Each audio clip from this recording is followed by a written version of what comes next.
সাভারের BKSP cup নারী football tournament ২০২৪-এর champion হয়েছে বিকেএসপির লাল দল। বৃহস্পতিবার আনুষ্ঠানিক ফাইনাল খেলায় বিকেএসপি লাল দল ৩-০ গোলে বিকেএসপি সবুজ দলকে পরাজিত করে। খেলার প্রথমার্ধে লাল দল প্রাধান্য বিস্তার করে ৩ গোলে এগিয়ে যায়। খেলা শেষে বাংলাদেশ ফুটবল ফেডারেশনের সভাপতি তাবিথ আওয়াল পুরস্কার প্রাপ্তদের মাঝে চ্যাম্পিয়ন ও রানার্স আপ ট্রফি এবং মেডেল বিতরণ করেন। এ সময় তার সাথে ছিলেন বিকেএসপির মহাপরিচালক ব্রিগেডিয়ার জেনারেল মোহাম্মদ মনিরুল ইসলাম। টুর্নামেন্টের সেরা খেলোয়াড় নির্বাচিত হন বিকেএসপি সবুজ দলের লিমা। টুর্নামেন্টে ১০ গোল দিয়ে সর্বোচ্চ গোলদাতা পুরস্কার পান বিকেএসপির লাল দলের সাগরিকা এবং সেরা গোলকিপার নির্বাচিত হন বিকেএসপি সবুজ দলের সাগরিকা। ৪ দিনব্যাপী অনুষ্ঠিত বিকেএসপি কাপ নারী ফুটবল টুর্নামেন্ট ২০২৪-এ বিকেএসপির দুটি দল সহ মোট ১৬টি দল অংশগ্রহণ করেন। এদিকে সাব চ্যাম্পিয়ন নারী ফুটবল দলের বিকেএসপির ৫ জন খেলোয়াড়দের সংবর্ধনা দিয়েছে বিকেএসপি। বিকেএসপিতে দ্বিতীয়বারের মতো সাব চ্যাম্পিয়ন বাংলাদেশ নারী ফুটবল দলের ৫ জন বিকেএসপির খেলোয়াড়দের জন্য এক সংবর্ধনা অনুষ্ঠানের আয়োজন করা হয়। সংবর্ধনা অনুষ্ঠানে প্রধান অতিথি বাংলাদেশ ফুটবল ফেডারেশনের সভাপতি তাবিথ আওয়াল চ্যাম্পিয়ন দলের হয়ে বিকেএসপির স্বপ্নারানী, আফইদা খন্দকার প্রান্তি, ঋতুপর্ণা চাকমা, শাহেদা আক্তার রিপা ও সাগরিকার হাতে সম্মাননা পুরস্কার হিসেবে ২৫,০০০ টাকার চেক তুলে দেন। এ সময় তার সাথে ছিলেন বিকেএসপির মহাপরিচালক ব্রিগেডিয়ার জেনারেল মোহাম্মদ মনিরুল ইসলাম। পটুয়াখালীর গলাচিপার দুর্গম দ্বীপাঞ্চল চরকাজল ইউনিয়নে ফুটবল টুর্নামেন্ট সিজন 6-এর ফাইনাল খেলা ও পুরস্কার বিতরণ অনুষ্ঠিত হয়েছে। বৃহস্পতিবার বিকাল ৪টার দিকে উত্তর চরকাজল গ্যাস ফিল্ড মাঠে ফাইনাল খেলার শুভ উদ্বোধন করেন প্রধান অতিথি উপজেলা নির্বাহী অফিসার মিজানুর রহমান। মোহাম্মদ মাকসুদ পেদার সভাপতিত্বে টুর্নামেন্টটি পরিচালিত হয়।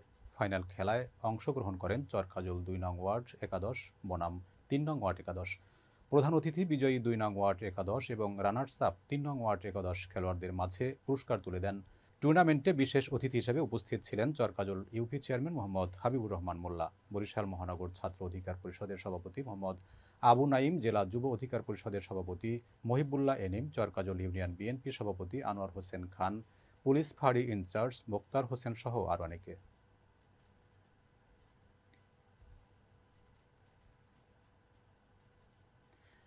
মা কর্তৃক বিকৃত জমি পুনরায় অবৈধভাবে দখলের চেষ্টা ও চাঁদা দাবির প্রতিবাদে সংবাদ সম্মেলন করেছে ভুক্তভোগী আব্দুল বারী ও তার পরিবারবর্গ। গতকাল সন্ধ্যায় নগরীর সংবাদ সম্মেলনে লিখিত বক্তব্য পাঠ করেন আব্দুল বারীর পক্ষে নাতি একরামুল হক। জমি ক্রয়ের পর থেকে ভোগ দখল করে আসছে তারা, কিন্তু জমি বিক্রেতা মৃত রহিমা খাতুনের ছেলে মুকুল মিয়া গং তার মাতা আর তার কাছে জমি বিক্রি করে নাই এমন মিথ্যা গল্প সাজিয়ে পুনরায় জমি দখলে নেয়ার ভয়ভীতি প্রদর্শন করে ভুক্তভোগীকে। এদিকে গত ৮ নভেম্বর ক্রয়কৃত জমিতে ধান কাটার জন্য গেলে ভুক্তভোগী আব্দুল বারী পূর্ব পরিকল্পিতভাবে মুকুল মিয়াসহ আরও ১৫ থেকে ২০ জন দুষ্কৃতিকারী এলোপাথারি মারপিট করতে থাকে। এক পর্যায়ে আব্দুল বারী মাটিতে পড়ে গেলে মুকুল মিয়া তাকে শ্বাসরোধে হত্যার চেষ্টা করে।